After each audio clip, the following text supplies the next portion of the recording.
नमस्कार, आप देख रहे हैं वीआईपी न्यूज। आपके साथ मैं हूं सुरभि तिवारी।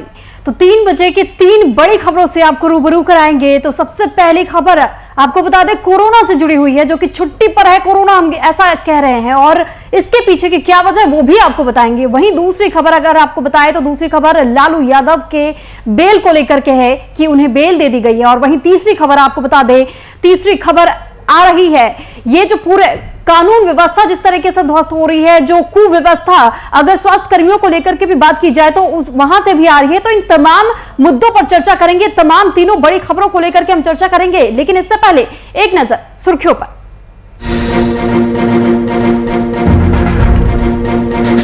कोरोना गाइडलाइंस का माखौल उड़ाते माननीय बीजेपी विधायक के बेटे की शादी में उड़ी गाइडलाइंस की धज्जियां, वीडियो वायरल होने के बाद जांच के आदेश।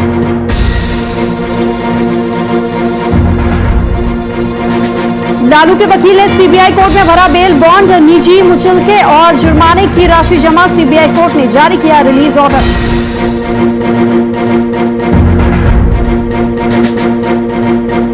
कोरोना से हो रही मौतों से सहमा पुलिस महकमा, बिहार पुलिसकर्मियों ने मांगा 50 लाख का बीमा, अध्यक्ष मृत्युंजय सिंह ने डीजीपी को लिखा पत्र। कोरोना वार्ड की पोल खोलने वाले पुलिसकर्मी की मौत, संक्रमित कर्मी ने वीडियो बनाकर बताई थी अस्पताल की कुव्यवस्था, डीएमसीएच ने प्रेस रिलीज कर दी थी कार्रवाई की धमकी।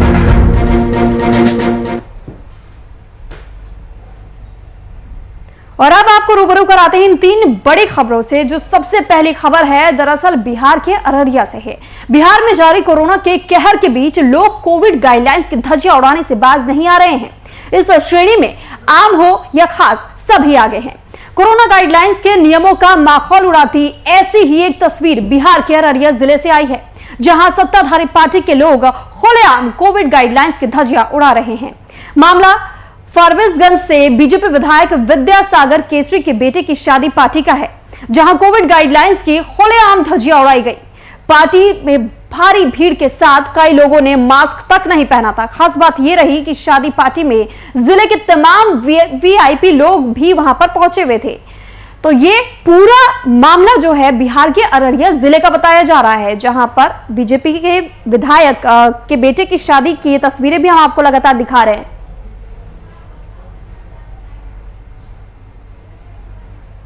और इस पर अधिक जानकारी के साथ संवाददाता कुमार गौतम हमारे साथ पटना से लाइव जुड़ चुके हैं।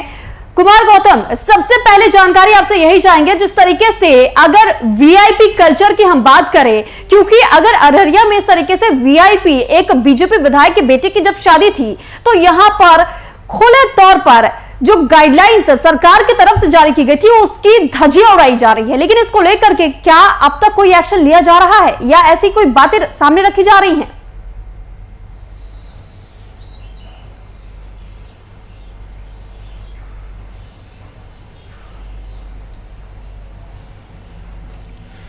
बिल्कुल, तस्वीरें बताने के लिए काफ़ी है कि कैसे आम और ख़ास के बीच फ़र्क होता है, चाहे वो नियम कितने भी कड़े क्यों ना हो। आप देखिए कि इस वक्त पूरा देश वैश्विक महामारी से जूझ रहा है। कोरोना की गाइडलाइन जारी की जा रही है, लॉकडाउन लगाने की बात चल रही है, नाइट कर्फ्यू चल रहा है, सोशल डिस्टेंसिंग की बात चल रही है। और ऐसे में खुद जो सत्ता में शामिल हैं, ऐसे लोग यदि इस तरीके की हरकत करेंगे और इस तरह का जो वीडियो है वो आप देखेंगे तो पता चल जाएगा कि कोरोना को लेकर के भी पक्षपात की राजनीति होती है। अगर विपक्ष हंगामा करे तो लोग कहेंगे कि विपक्ष हंगामा कर रहा है, लेकिन क्यों न करे? क्या ये आम लोगों के लिए और ख़ास लोगों के लिए क्या अलग नियम कायदे कानून हैं? सवाल ये भी बनता है कि जब से बिहार में लॉकडाउन की स्थिति या नाइट कर्फ्यू की स्थिति पैदा हुई है, आप जरा उन बहनों से या उन भाइयों से पूछिए जो जिनके माता पिता ये पूछ रहे हैं कि मेरी बेटी की विदाई की घड़ी कौन सी होगी जब नाइट कर्फ्यू होगा, बारात कैसे आएगी, उसको लेकर के जहाँ पे कम्युनिटी हॉल है, जहाँ से मंडप सजना है, शादी करना है, वहाँ पर पुलिस प्रशासन के लोग पहुँच जाते हैं, धमकाते हैं, कहते हैं यहाँ कुछ नहीं कर सकते। कई ऐसी चीज़ें हैं जो कोरोना गाइडलाइन का पालन वही लोग करते हैं जो आम लोग होते हैं। गाइडलाइन और कानून आम लोगों के लिए होता है, लेकिन जब बड़े लोग होते हैं उस बड़े लोगों के गाइडलाइन की धज्जियां किस तरह से उड़ती है, अररियागंज के फारबिसगंज के विधायक के बेटे की इस शादी से आप अंदाज़ा लगा सकती हैं। रहा बात जांच का या एक्शन का, तो ऐसे मामलों में ना सिर्फ जांच के आदेश दे दिए जाते हैं, जांच मुकम्मल नहीं होती, क्योंकि वही पुलिसकर्मी अपने विधायक के प्रति कितने लिबरल होते हैं ये बताने की जरूरत नहीं है। दूसरी बात, कितना पक्षपात हो रहा है ये तस्वीर बताने के लिए कि यदि किसी विपक्षी पार्टियों के घर अगर ऐसी शादियां हो रही होती तो अब तक भारतीय जनता पार्टी जदयू ने हंगामा खड़ा कर दिया होता, लेकिन सरकार में शामिल है भारतीय जनता पार्टी। क्या इस मामले पर सुशील कुमार मोदी कोई ट्वीट नहीं करेंगे? क्या इस मामले पर गौतम, क्या ऐसा फिर इस बात से अंदाजा लगाया जा सकता है कि पुलिस की भी कहीं ना कहीं मिली भगत है, कि वो सरकार से ये कह सकते हैं कि वो उलझना ही नहीं चाहती है, इसी वजह से वो भी कहीं ना कहीं बचती हुई नजर आ रही है?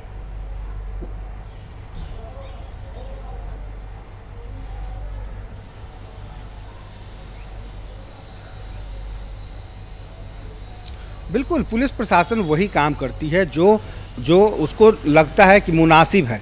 आम लोगों के ऊपर डंडा चलाना बेहद आसान होता है, लेकिन यदि कोई खास लोग हों तो वहाँ पर पल्ला झाड़ते या बच के निकलने में देर नहीं लगती। आपको याद होगा कि कुछ दिन पहले बिहार में राजधानी पटना के एसएसपी उपेंद्र शर्मा रात 9 बजे जायजा लेने निकलते हैं कि कर्फ्यू में कौन कौन लोग बाहर निकल रहे हैं चौक चौराहे पर, लेकिन जैसे ही बीजेपी या जेडीयू के नेता उस रास्ते से गुजरते हैं तो उनको सलामी दी जाती है। उनसे ये नहीं पूछा जाता है कि आप रात 9 बजे किस लिए निकल रहे हैं, आपके अंदर इतने लोग बैठे हैं, क्या सोशल डिस्टेंसिंग, मास्क, सैनिटाइजिंग, इन तमाम चीज़ों से कोई सवाल नहीं पूछे जाते। इसलिए क्योंकि सत्ता के गलियारे में यही लोग बैठे हैं, यही लोग कानून बनाने वाले लोगों में शामिल हैं। लेकिन यदि आम लोग यदि जा रहे होते हैं, आपको याद होगा कि उसी रास्ते से जब नवल यादव जा रहे थे किसी ने कोई सवाल नहीं पूछा बल्कि सलामी दी गई, और उसी रास्ते से पीएमसीएच के डॉक्टर जब अपनी ड्यूटी करके बाहर निकल रहे थे तो बहुत ही बदतमीजी से एसएसपी ने बात की थी उनको। ठीक है कुमार गौतम, आप हमारे साथ बने रहिएगा। यहाँ पर बीजेपी से प्रवक्ता अरविंद सिंह जी हमारे साथ जुड़ चुके हैं, बहुत स्वागत है आपका वीआईपी न्यूज में। लेकिन अरविंद जी, जिस तरीके से सवाल खड़े हो रहे हैं कि बिहार के अररिया जिले की खबर हम लोगों तक पहुंचा रहे हैं और उसमें यह सामने आया कि बीजेपी के एक विधायक के बेटे की शादी थी, लेकिन यहां पर कोरोना गाइडलाइंस की धज्जियां जमकर उड़ाई गई है। ऐसे में सवाल यह बनता है कि क्या ये जो गाइडलाइंस है वो क्या सरकारी जो ठेकेदार बताए जाते हैं उन लोगों पर लागू नहीं होता? देखिए, कोरोना वैश्विक महामारी है जी। जो भी व्यक्ति हो, चाहे वह जनप्रतिनिधि हो, सरकारी कर्मचारी हो, सरकारी अफसर हो, चाहे आम आदमी हो, आम और खास का फर्क नहीं देखता है कोरोना। कोरोना का गाइडलाइन को जो धज्जी उड़ाएंगे, कोरोना उनका धज्जी उड़ा देगा। मानवता को बचाना है तो कोरोना गाइडलाइन को आपको पालन करना होगा, मास्क लगाना होगा, सैनिटाइजर का उपयोग करना होगा, हाथ को धोना होगा और अधिक से अधिक 2 गज की दूरी बनाए रखना होगा, घर में ज्यादा से ज्यादा रहना होगा, उसी में रह करके अपना व्यवसाय। नहीं अरविंद जी, ठीक है, हम आपकी बात समझ रहे हैं, लेकिन आप ही के पार्टी के अगर एक विधायक की हम बात कर रहे हैं, विद्यासागर जी, उनके बेटे की शादी थी। इस शादी के पार्टी में देखा गया कि जमकर कोरोना गाइडलाइंस की धज्जियां उड़ाई जा रही है, तो उस वक्त ये जो बातें आप सामने रख रहे हैं, उस वक्त ये गाइडलाइंस, ये बातें कहां गई थी? मैं कह रहा हूं, चाहे वह जनप्रतिनिधि हो, चाहे मेरे पार्टी के हो, चाहे किसी भी दल के हो, चाहे वह सरकारी अधिकारी हो या कर्मचारी हो या आम आदमी हो, कोई भी हो, जो कोरोना गाइडलाइन का धज्जी उड़ाएगा, कोरोना उनका धज्जी उड़ा देगा। बिहार को बचाना है, देश को बचाना है तो कोरोना गाइडलाइन को पालन करना होगा, सरकार को साथ देना होगा और मानवता को बचाना होगा। आप जो है, कोरोना जो है सरकारी नियम नहीं है, ये प्रकृति का प्रकोप है। आपको प्रकृति के इस प्रकोप को, ये वैश्विक महामारी से आपको बचना होगा, मानवता को बचाना होगा, समाज को बचाना होगा।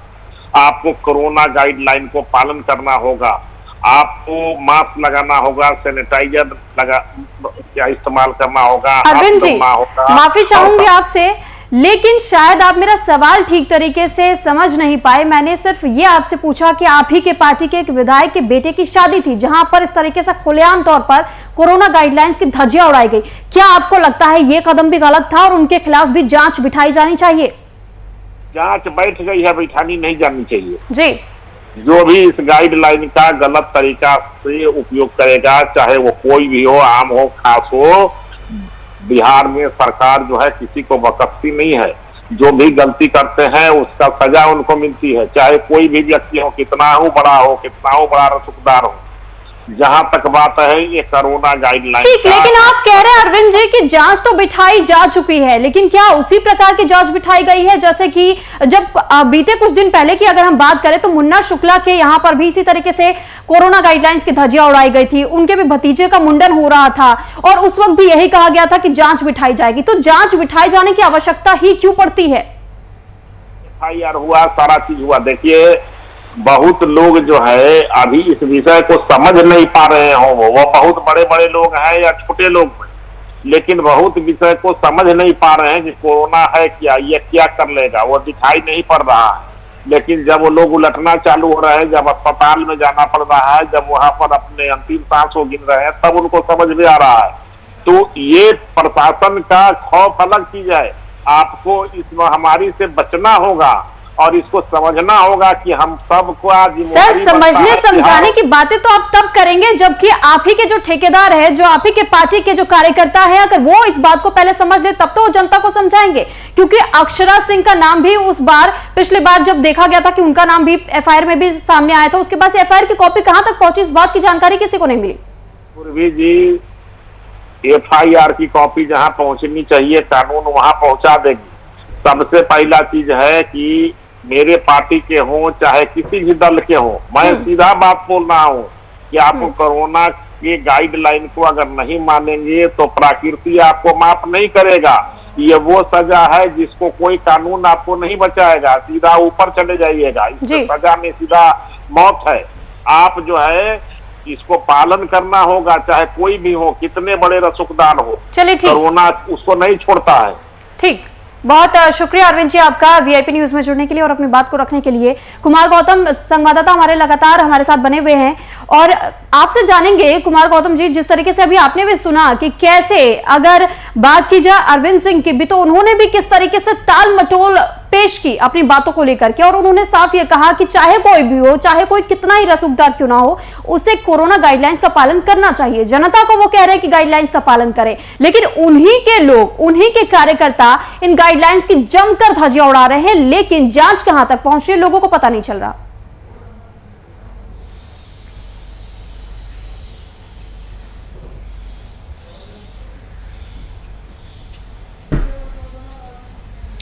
बिल्कुल, अरविंद जी की बातें मैं बहुत ध्यान से सुन रहा था और अरविंद जी अगर उनके पार्टी के ही सदस्य हैं तो अगर वो किसी ये शादी अगर किसी दूसरी विपक्षी पार्टियों के हो रहे होते तो शायद इनके बयानों में थोड़ी सी तब्दीलियां देखने को मिल सकती थी और थोड़ा सा उत्साह जो है उमंग के साथ ये बोलते। लेकिन चूंकि इनकी पार्टी के ही लोग हैं तो थोड़ा ही जुबान है जो दब जाती है। क्योंकि आप देखिए एकदम बहुत साफ है कि कोरोना को लेकर के पक्षपात चल रहा है, कहीं ना कहीं ये पक्षपातपूर्ण रवैया है, जहां जिला प्रशासन सरकार को देख के चल रहा है, सरकार जो है अपनी पार्टी के नेताओं को देख करके चल रही है कि और इतनी बड़ी शादी, बताइए इतना बड़ा मजमा लगाने की क्या ज़रूरत है। आप 4 लोगों को बुलाते हैं उधर से और इधर से शादी हो जाती, आप दूसरे लोगों को नसीहत दे रहे हैं। जो लोग एप्लीकेशन लगा रहे हैं आप उनके एप्लीकेशन को आप कह रहे हैं कि इतने लिमिट लोग होने चाहिए, 20 से 25 लोग होने चाहिए। यहाँ तो जिस शादी में फारबिसगंज के अररिया के विधायक के बेटे की जो शादी हुई उसमें सैकड़ों लोग तो खाना बांटने वाले थे, सैकड़ों लोग तो नाचने वाले लोग थे, सैकड़ों लोग तो अलग अलग उनकी टीमें आई थी जो उनको श्रृंगार प्रसाद और जो स्टेज बनाने वाले लोग थे। इतना ताम झाम करने की ज़रूरत नहीं थी। यदि वो जनप्रतिनिधि चाहे वो विधायक किसी भी पार्टी के हों, अगर वो अपने समाज में एक बेहतर तरीके से अपना एक रोल निभाते, अपने बेटे की शादी को कोरोना गाइडलाइन के मुताबिक करते तो उनका सीना फक्र से चौड़ा होता, समाज इस चीज़ को देखता। लेकिन बिहार में ऐसे रसूखदार, ऐसे VIP लोग बहुत सारे हैं जो कोरोना की गाइडलाइन को तो छोड़िए, वो दुनिया की किसी गाइडलाइन को नहीं मानते, क्योंकि सत्ता इनके पास है और सत्ता की मलाई इन लोगों ने जितने बेहतर तरीके से काटी है शायद उसी का प्रतिफल है कि कोरोना आज आम लोगों को भुगतना पड़ रहा है। बात आप चुनाव की, मैं चुनाव से जोड़ना चाहता हूँ। बिहार में जिस तरीके से चुनाव हुए, इवन चुनाव तो छोड़ दीजिए, चुनाव खत्म होने के बाद सरकार अपने बहुमत के आंकड़े को पार करने के लिए जितने मिलन समारोह यहाँ पे पटना में हुए हैं शायद उतना दुनिया के किसी कोने में नहीं हुए होंगे। जितनी जोड़ तोड़ की राजनीति दूसरे दलों के नेताओं को बुलाने के लिए यहाँ हुई, शायद दूसरी जगह कम देखने को मिलती है। हाल तक खुद मुख्यमंत्री उपेंद्र कुशवाहा को अपनी पार्टी में मिलाने के लिए कर्पूरी सभागार में, जहाँ कैपेसिटी 1000 की है, वहाँ 5000 लोगों को बुलाया जाता है। उससे भी ज़्यादा लोग बाहर में खड़े होते हैं।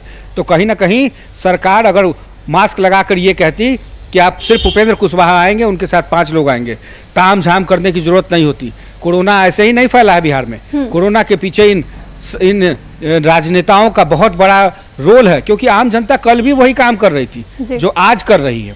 लेकिन कोरोना हाईटेक तरीके से जो फैला है यहाँ पर और जो विस्फोटक रूप लिया है, यही सब शादियों का नतीजा है। आप अंदाजा लगाइए, इतनी बड़ी शादी हुई है, क्या जिलाधिकारी को नहीं पता था? क्या वहाँ एसडीओ को नहीं पता था?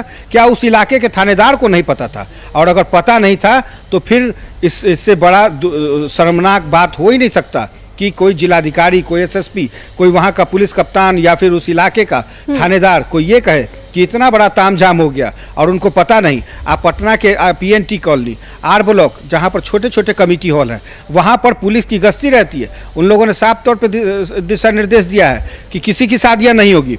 लेकिन जब वीआईपी लोगों की शादियाँ होती है तो यही जो कारकेट का काम करते हैं, कारकेट बन के जाते हैं। क्यों नहीं मना कर देते हैं साहब? आज आप बताइए, सरकार ने पिछले 24 घंटे में डीजे पे रोक लगा दी है। डीजे से जुड़े हुए जो 15 लोगों का व्यवसाय है, वो व्यवसाय ठप हो गया। क्यों नहीं कहते कि उस डीजे में गाना के बजाय कोरोना का गाइडलाइन का गाना बजाइए, लेकिन उनके रोजगार की व्यवस्था कीजिए?